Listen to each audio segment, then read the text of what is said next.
எல்லோருக்கும் வணக்கம். எல்லோரையும் வேர்ல்ட்ஸ் பெஸ்ட் தமிழ் சேனலுக்கு வரவேற்கிறோம். இந்த காணொளியில் நாம் பார்க்கவிருப்பது டிஎன்பிஎஸ்சி குரூப் 4 ஜெனரல் தமிழ் பகுதி 7க்கான காணொளி.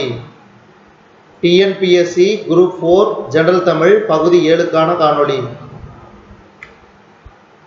முதல் கேள்வி, தமிழை வளர்க்க வேண்டும் என்றால் பிறமொழி வெறுப்பதன்று என கூறியவர் திருவிக.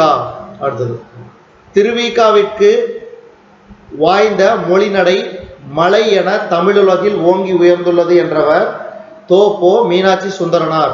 அடுத்தது, நான் தனியாக வாழவில்லை தமிழோடு வாழ்கிறேன் என கூறியவர் திருவிக. அடுத்தது, பேசுவது போலவே எழுதுவது, எழுதுவது போலவே பேசுவது என்று வாழ்ந்தவர் யார்? திருவிக. அடுத்தது, திருவிக எழுதிய உரைநடை நூல்கள் மற்றும் செய்யுள் நூல்கள் சிலவற்றை கூறுக. திருவிக எழுதிய உரைநடை நூல்கள் என்னென்ன? மனித வாழ்க்கையும் காந்தியடிகளும், பெண்ணின் பெருமை அல்லது வாழ்க்கை துணை நலம், இமயமலை அல்லது தியானம், முருகன் அல்லது அழகு, சைவத்திரவு, சைவத்தின் சமரசம், கடவுட்காட்சியும் தாயுமானவரும், ராமலிங்க சுவாமிகள் திருவுள்ளம், தமிழ்நாடும் நம்மாழ்வாரும், நாயன்மார் வரலாறு, தமிழ் நூல்களில் பௌத்தம், காதலா முடியா சீர்திருத்தமா, என் கடன் பணி செய்து கிடப்பதே, இந்தியாவும் விடுதலையும், தமிழ்ச்சோலை, உள்ளொளி ஆகியவை திருவிகாவின் உரைநடை நூல்கள். அடுத்தது, திருவிகாவின் செய்யுள் நூல்கள் என்னது? முருகன் அருள்வேட்டல், திருமால் அருள்வேட்டல், கிறிஸ்துவின் அருள்வேட்டல், அருகன் அருகே உரிமை வேட்டல், பொதுமை வேட்டல், பொருளும் அருளும் அல்லது மார்க்சியமும் காந்தியமும் ஆகியவை திருவிக எழுதிய செய்யுள் நூல்கள் ஆகும். அடுத்தது, திருவிக நடத்திய இதழ்களின் பெயர்கள்: தேசபக்தன், நவசக்தி. அறிஞர் அண்ணா உள்ளிட்ட அக்கால இளைஞர்களை தன் உணர்ச்சி மிகு பேச்சால் தம்பால் ஈர்த்தவர் திருவிக. அடுத்தது, உரைநடை எழுதுவது என தொழில் என்று கூறியவர் திருவிக. எங்கும் தமிழ் எதிலும் தமிழ் என்பதை முழு மூச்சாக கொண்டு வாழ்ந்தவர் திருவிக. வடமொழி சொல் கலவாமல் தூய தமிழில் எழுதி பேச வேண்டும் என வலியுறுத்தியவர் திருவிக. காந்தியடிகள் தமிழகம் வந்த போதெல்லாம் அவரது மேடை உரையை மொழிபெயர்த்தவர் திருவிக. அடுத்தது, திருவிக அவர்கள் வயதாகி படுக்கையில் இருந்தபோது வெளியிட்ட நூல் வளர்ச்சியும் வாழ்வும் அல்லது படுக்கை பிதற்றல். திருவிக அவர்கள் யார் உதவியுடன் வளர்ச்சியும் வாழ்வும் அல்லது படுகை பிதற்றல் என்ற நூலை வெளியிட்டார்? மு. வரதராசனார். அடுத்தது, இளைஞர்களே, தமிழுலகின் இழிந்த நிலை ஊறுங்கள், ஓர்ந்து உங்கள் பொறுப்பை உணருங்கள், தமிழ்தாயை புதுப்போர்வையில் ஒப்பனை செய்து அரியாசனத்தில் அமர்த்த சூழ்கொண்டு எழுதுங்கள்,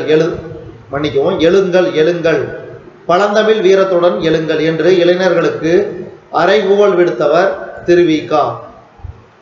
தமிழ்தாயை. அடுத்தது, திருவிக இறந்த ஆண்டு 1953. அடுத்தது, பசிப்பினி எனும் பாவி என்ற வரி இடம்பெற்றுள்ள நூல் மணிமேகலை. அடுத்தது, உண்டி கொடுத்தோர் உயிர் கொடுத்தோரே என்ற வரி இடம்பெற்றுள்ள நூல் மணிமேகலை புறநானூறு. நீரின்றி அமையாது உலகு என்ற வரியை கூறியவர் திருவள்ளுவர். மீதூன் விரும்பேன் என்ற வரியை கூறியவர் ஔவையார். காலை மாலை உலாவினிதம் என தொடங்கும் பாடலை பாடியவர் கவிமணி. உடம்பார் அழியின் உயிரார் அழிவர் என்ற வரியை கூறியவர் திருமூலர். அடுத்தது நாம் பார்க்க போறது நோய் தீர்க்கும் மூலிகை பெயர்கள் மற்றும் பயன்கள். சிலதை தீர்க்கும் நோய்கள் கொடுத்துருக்குறாங்க, சிலதுக்கு பார்த்தீங்கன்னா சிறப்பு பெயர்கள். கீழா நெல்லி, கீழக்காய் நெல்லிக்கு பேரு சிறப்பு பெயர் கீழா நெல்லி, கீழ்வாய் நெல்லி. இது தீர்க்கும் நோய்கள். இந்த தாவரத்துடன் கற்கண்டு சேர்த்து உண்பதால் சிறுநீர் தொடர்பான நோய்கள் நீங்கும். அதே மாதிரி மஞ்சக்காமாலை நீங்கும். அடுத்தது, துளசி. துளசி செடியின் இலைகளை நீரில் இட்டு கொதிக்க செய்து ஆவி பிடித்தால் மார்பு சளி, நார்கோவை, தலைவலி நீங்கும்.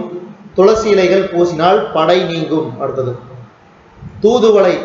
இதுக்கு சிறப்பு பெயர் தூதுளை, சிங்கவள்ளி, நாணப்பச்சிலை. இதனோட இது பார்த்தீங்கன்னா குரல் வளத்தை மேம்படுத்தும், வாழ்நாளை நீடிக்கும். அடுத்தது குப்பைமேனி, மேனி துலங்க குப்பைமேனி, நச்சுக்கடிகளுக்கு நல்ல மருந்து. அடுத்தது கற்றாழை, இதனோட சிறப்பு பெயர் குமரி, பெண்களின் கருப்பை சார்ந்த நோய்களை நீக்குகிறது. இதனை அரைத்து தடவினால் எலும்பு முறைவி விரைவில் கூடும். அடுத்தது முருங்கை, இரும்பு சத்து நிறைந்துள்ளதால் கூந்தலை வளரச் செய்வதில் பெரும்பங்கு உண்டு. கறிவேப்பிள்ளை, சீதபேதி நச்சு போன்றவற்றை சரி செய்யும், மணமூட்டி உணவின் மாது விருப்பை உண்டாக்கும். அடுத்தது கரிசலாங்கண்ணி, இதனோட சிறப்பு பெயர் கரிசாலை, கையாந்தகரை, பிருங்கராசம், தேகராசம். இரத்த சோகை, செரிமான கோளாறு, மஞ்சக்காமாலை சிறந்த மருந்து, மஞ்சக்காமாலைக்கு சிறந்த மருந்து கரிசலாங்கண்ணி. கண் பார்வையை தெளிவாக்கும், நரையை போக்கும். அடுத்தது மணித்தக்காளி கீரை, வாய்ப்புண்ணையும் குடற்புண்ணையும் குணப்படுத்தும். அடுத்தது அகத்திக்கீரை, பல் சார்ந்த நோய்களை குணமாக்கும். அடுத்தது வல்லாரை, நினைவாற்றலை பெருக்க உதவும். மஞ்சள், நெஞ்சிலுள்ள சளியை நீக்கும். கொத்துமல்லி, பித்தத்தை போக்கும். ஜீரகம், வயிற்று சூட்டை தணிக்கும். மிளகு, தொண்டை கட்டை துளைக்கும்.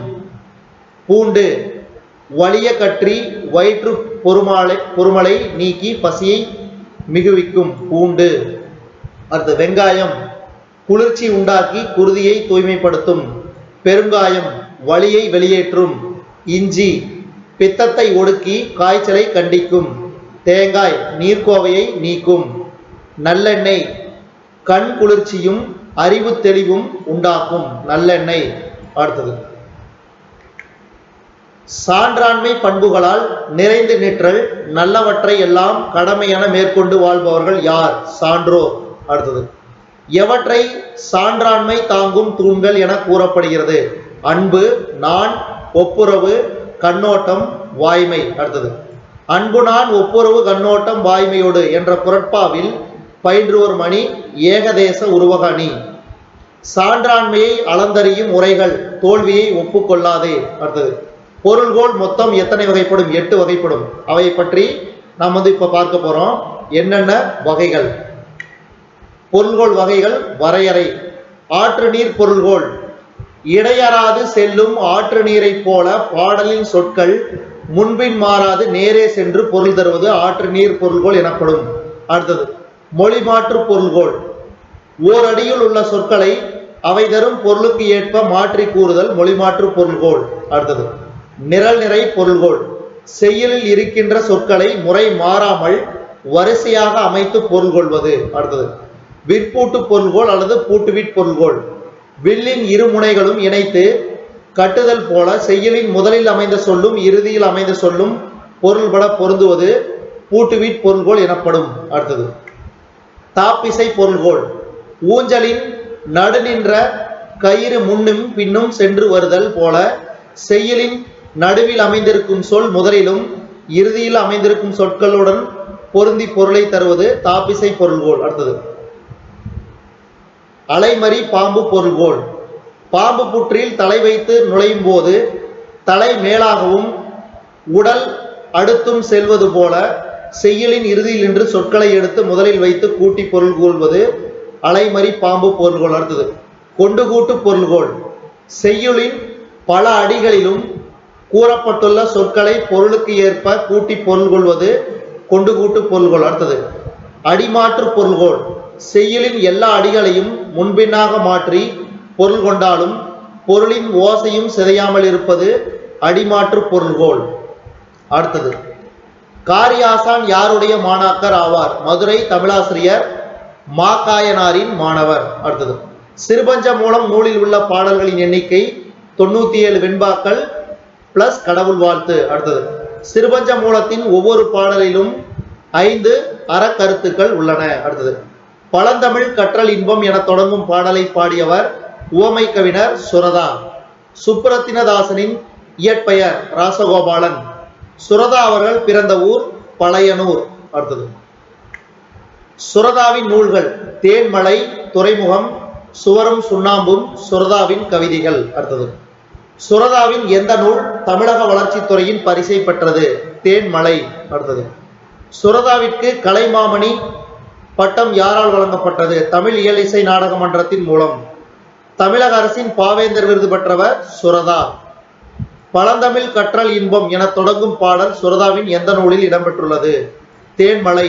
அடுத்தது, சுரதா எழுதிய தேன்மலை என்னும் நூலில் 16 பகுதிகள் கவிதைகளாக பகுக்கப்பட்டுள்ளன. அடுத்தது, காமராசர் பிறந்த ஆண்டு 1903 ஜூலை 15. அடுத்தது, காமராசர் பல அறிஞர்களின் வாழ்க்கை வரலாறுகளை படித்து தம் பேச்சாற்றலை வளர்த்த நூல் நிலையம் மெய்கண்டான் புத்தகசாலை. அடுத்தது, காமராசர் அவர்கள் மெய்கண்டான் புத்தகசாலையில் யாருடைய வாழ்க்கை வரலாறுகளை படித்து தன் பேச்சாற்றலை வளர்த்து கொண்டார்? Lenin, Garibaldi, Napoleon. அடுத்தது, காமராசர் பங்கு கொண்ட போராட்டங்கள் யாவை? சைமன் குழு எதிர்ப்பு, உப்பு சத்தியாகிரகம், வெள்ளையனை வெளியேறு இயக்கம். காமராசர் சட்டமன்ற உறுப்பினராக தேர்ந்தெடுக்கப்பட்ட ஆண்டு 1937. அடுத்தது, காமராசர் தமிழக காங்கிரஸ் கட்சியின் தலைவராக தேர்ந்தெடுக்கப்பட்ட ஆண்டு 1939. 12 ஆண்டுகள் வரை தலைவராக இருந்தார். அடுத்தது, காமராசரின் அரசியல் குரு சத்தியமூர்த்தி. அடுத்தது, யார் தமிழ்நாட்டின் மேயராக இருக்கும்போது காமராசர் அவர்கள் தமிழக காங்கிரஸ் கட்சியின் தலைவராக தேர்ந்தெடுக்கப்பட்டார்? சத்தியமூர்த்தி. 1945 பிரகாசம், 1947 ஓமந்தூர் ராமசாமி மற்றும் 1949 குமாரசாமி ஆகியோர் முதல்வராக பதவியேற்பதற்கு காரணமாக இருந்தவர் காமராசர். அடுத்தது, காமராசர் தமிழக முதல்வர் பதவிக்கு தேர்ந்தெடுக்கப்பட்ட ஆண்டு 1954. காமராசர் முதல்வராக இருந்தபோது எந்த 5 ஆண்டு திட்டங்கள் நிறைவேற்றப்பட்டன? 2வது, 3வது 5 ஆண்டு திட்டங்கள். இதுவரைக்கும் நம்ம இந்த காணொலியில் பார்த்தது டிஎன்பிஎஸ்சி குரூப் 4 பொதுத்தமிழ் பகுதி 7க்கான காணொலி. இந்த காணொலி உங்களுக்கு பிடிச்சிருந்துச்சுன்னா லைக் பண்ணுங்க, கமெண்ட் பண்ணுங்க, மறக்காம இந்த காணொலி உங்க நண்பர்களுக்கும் மற்றவர்களுக்கும் ஷேர் பண்ணுங்க. இதுவரைக்கும் நம்ம வேர்ல்ட்ஸ் பெஸ்ட் தமிழ் சேனலை சப்ஸ்கிரைப் பண்ணாங்க, சப்ஸ்கிரைப் பண்ணிக்கங்க. கீழே இருக்கிற பெல் பட்டனை பிரஸ் பண்ண மறந்துடாதீங்க. டிஎன்பிஎஸ்சி குரூப் 4 பொதுத்தமிழ் பகுதி 7க்கான காணொலியை நம்ம வேர்ல்ட்ஸ் பெஸ்ட் தமிழ் சேனல் வாயிலாக பார்த்தமைக்கு நன்றி.